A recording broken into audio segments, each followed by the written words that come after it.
Well, David, Fed Chair Jay Powell reiterating that inflation has increased notably in recent months, but does remain transitory. In terms of overcorrecting, I think there is a possibility on the other side of this that inflation could actually be quite low going forward. The effect on inflation will be neither particularly large nor persistent. And part of that just is that we've been living in a world of strong disinflationary pressures around the world. Jay Powell won't try to destroy the economy in order to save it, because he already tried that once in 2018, and it was wrong, and he learned from his mistakes. Scott, as a sort of, let's say, our base case, because I know we're into year-end dynamics and everything is unpredictable, especially COVID, I think the rally we're seeing has a lot of fuel. How long should Americans expect to face higher prices? The inflation has everything to do with the supply chain. However, we have the tools to deal with that. We remain strongly committed to inflation expectations anchored at 2%, and we'll use our tools as appropriate to achieve that. Thank you. Boston Fed President Eric Rosengren announcing individually here that he will sell all the individual stocks he owns by September 30th. So 7.5%, and that is, of course, on headline year over year. As expected, it's 7.9% for year over year inflation. To use it to mean that it won't leave a permanent mark in the form of higher inflation. I think it's probably a good time to retire that word and try to explain more clearly what we mean. The Fed make a mistake and tighten too much. Well, I hate to say it, the Fed had already made the mistake when they kept the liquidity, the liquidity spigots open at emergency levels.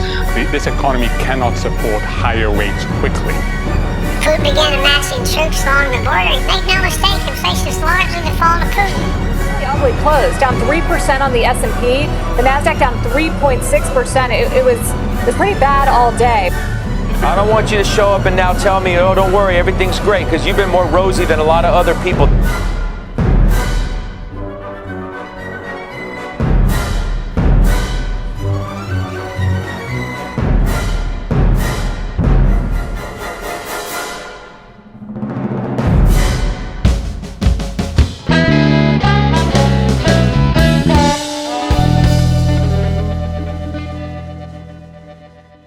How's it going, everyone? Mario here.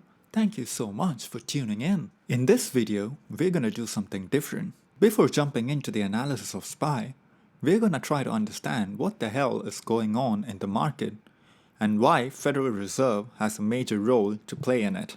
I'm gonna explain this in a very simple way so beginners can understand what the hell is going on. It all started in 2020 when we got the thing and the thing crashed the stock market. So, the first thing you gotta understand in this story. Whenever the stock market crashes or the economy unstabilizes, it is the Federal Reserve's job to step in to re-stabilize the economy. 2020 was no different. When the stock market crashed in 2020, Federal Reserve implemented something called quantitative easing into the markets. You might not be familiar with the term quantitative easing, but I'm pretty sure you will be familiar with the term money printer. First things first, you gotta understand what quantitative easing actually is. There are two parts to the story which you need to understand. So let's go with the first part. So the first part goes something like this. Let's say you're running a business and that business is struggling. One fine gentleman out of nowhere comes out and tells you, you can take loans from me. I'm only going to charge you 0% interest rates on all the loans which you take. So this is a good news for you because you can take more loans in order to expand your business, and expansion of business increases your profit. Increase in profit means you can pay off the loans you took in a faster rate. At least that is one assumption. In this example, you or almost all the businesses in United States which was struggling during economic crisis. And the fine gentleman who's ready to give out loans at lowered interest rates or the central bank.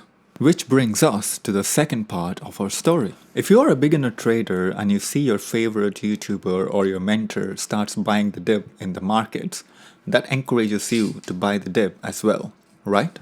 That is exactly what central bank does.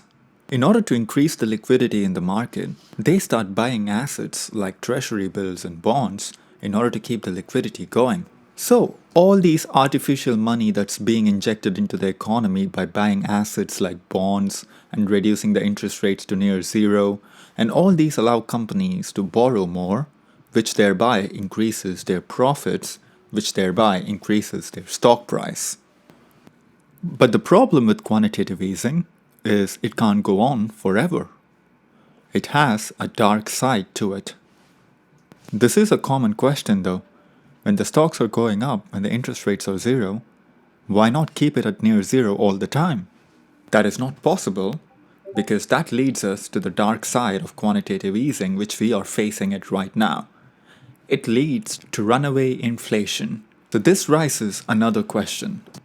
How come me borrowing money at 0% interest rates increases the inflation of the economy? Before getting into this, we need to understand why this leads to inflation. When you have some product lying around, which can be found nearly everywhere, the value of the product reduces drastically. So when it's so easy to borrow money, everyone will do it. The circulation in dollar will be huge, thereby bringing down the value of the dollar eventually. In order to prevent this from happening, Federal Reserve should increase the interest rates as soon as they see the economy starting to recover. The problem is, Federal Reserve didn't do that. The interest rates should have went up in late 2021 or early 2021 as soon as the economy started to show some strength. They still kept the loose monetary policy going even after month after month after month of strong economic data. Why did they do that? They're dickheads. That's why. The greed, the necessity to prop up the stock market year after year after year after year with the loose monetary policy got us to where we are right now. That leads to another question. What difference does it make raising the interest rates now and raising the interest rates in early or late 2021? Let's consider this example. You're driving a car and you see a red light 300 to 400 feet away from you. Any sane person would have pressed the brakes at least 200 feet before so that the car gradually slows down and stops before the line and not crossing the red light. But right now, we are in a scenario where we are almost close to the red light. The car is still going as fast as it was going before. If we pump the brakes so hard, it might damage the engine of the car. That's exactly what's going on over here. If we pump the brakes right now, the risk of putting the economy into a recession is higher. In order to control the inflation, they got to increase the interest rates. But doing so at a faster pace might push us into a recession.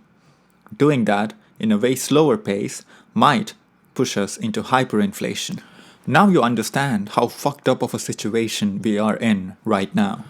Couple this with the negative GDP print which we got last week, the first negative print since 2020. Couple this with a slash in the global growth forecast which was released by the IMF 2 weeks back. Economy is slowing down.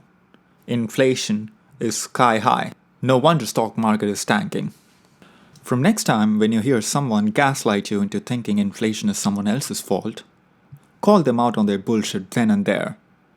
It's because of the reckless monetary policy by Federal Reserve. They created a monster and now we are seeing the after effects. What a stupid son of a... Friday's price action was quite interesting one on SPY. After Thursday's close, when Amazon and Apple reported their earnings, Amazon gapped down big while Apple went flat. On Friday's open, I sent out very clearly that, along with SPY and QQQ, the one canary in the coal mine is Apple. If Apple goes, so will the market. Before open, I clearly mentioned, if you're a bull, you don't want to see these two numbers breaking, which is 422.50 and 420. Below 420, bears are back in control, but as long as the SPY is above 420, bulls still have some hope left. Let's go over the bull case and let's go over the bear case and then we'll compare it to the price action. On the bull case I mentioned, if you're a bull, you want to see 420-50 and 420 hold as support. If bulls hold these two levels, the probability of testing 425 or 428 up north increases drastically. But I didn't have a lot of conviction on testing 428 with Amazon down more than 10%. But the numbers still respected. Let's go over. The opening print on SPY was 423.59. They came all the way back down to run a test to what number? 422.59. They bounced off higher and then got all the way up and got rejected where? 425. They got rejected, they came back down, they broke 422.50 and then went all the way back down and found support at $420. This was the last line of sand for the bulls. And by 11:30, bulls gave up 420. And that takes us directly to the bear camp. We clearly mentioned before, below 420, bears are back in control. Below 420, open store for 418, 416, and 411 down south. Let's see what happened later. At 11:30, we broke $420 and then went all the way down and hanged around for a while at where? $418. And then we broke 418, and then went all the way back down, broke 416, went all the way back down, and closed the day where? $411. So leading into tomorrow's session, 411 is the pivot for bears. If bears can break it below 411, the next level we are watching to the downside is 405 and 400. If bulls can try to push it from 411, the resistance we are watching to the upside are 416 to the north, 418, and big fat round number at 420. Futures are looking positive for now. I won't be surprised if they held 411 for a while and start bouncing from here, go all the way back up to 416 or 420, and come back all the way down to fill the gap at 400, because I believe that's the destination for S&P 500. So let's go over the trades which been called out on Patreon. Since it's a Friday, it's a lottery day. Time to take on option plays which has high risks and high rewards. The trade which was called out was Amazon. Even though we gapped up big, we still had some strong supports to the downside which to keep an eye on. So 2 entries were given for the members of the Patreon. 25.25 was the first entry, 25.04 was the second entry. Stops is closing candles below 2500. The plan for this trade is to get out as soon as we get a tradable bounce. Let's see what happened on Amazon. We had a massive gap down day because of a bad earnings. That's expected. We came all the way back down to run a test to what number? 25.25. And once they touched that number, you can see what happened. They gave a massive ripperoni to the upside and went all the way up to 25.51. That was a $25 move to the upside from where we entered. And it did go all the way back up to 25.60. If you held, you would have made at least 30 points to 35 points to the upside. But as soon as we saw the bounce, I clearly mentioned Amazon gave a $20 bounce of 25.25. It is trader's choice. What does it mean? It is up to the individual traders to determine whether to hold on to it or to take profits. The point of these trades, especially 0DTE, is to get in a strong support and get out as soon as the trade worked in your favor. The point of these trades is to get in and get out. This is the same day expiry option. The effect of theta decay in options for the same day expiry is huge. This comes to show that the numbers work. If you guys are interested and if you guys wanted to be a part of the community, go ahead, check the link in the description. Join the Discord, join the Patreon, and you will get daily updates on SPY. You'll get daily updates on QQQ. You will also get updates on the trades which I'm watching on a day-to-day basis, including the numbers as you saw over here. That being said, thank you so much for watching. See you guys in the next one. Like, so please, Sarah